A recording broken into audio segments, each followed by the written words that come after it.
Boxing scene once again with promoter of Golden Boy Promotions, Bernard Hopkins.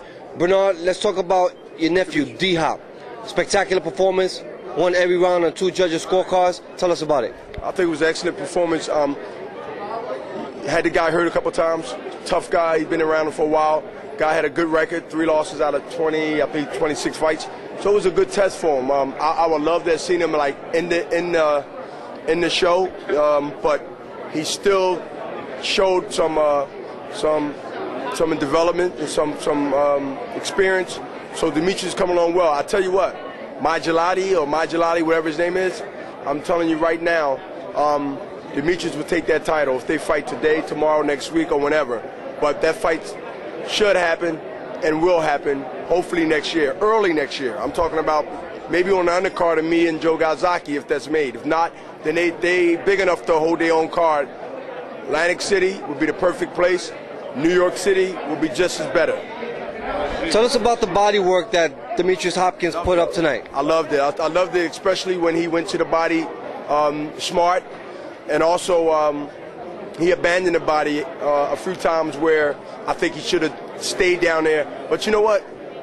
Criticism is good, and even if he knocked the guy out early on, but he still showed that he's that poise and patience to get back to the jab, which we call sticking boxing, and also to work the body shots to slow the guy down. He's a veteran guy. The guy knows how to take punches. He knows how to survive in the ring, and Demetrius just displayed the next level that he belongs in, and that is in the top 3. He's number 2 in the world.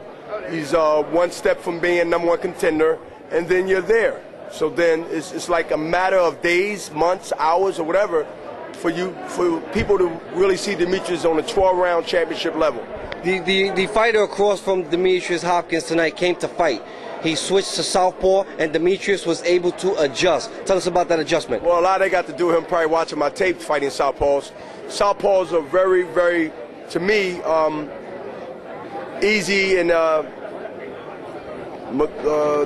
sort of robotic type of style.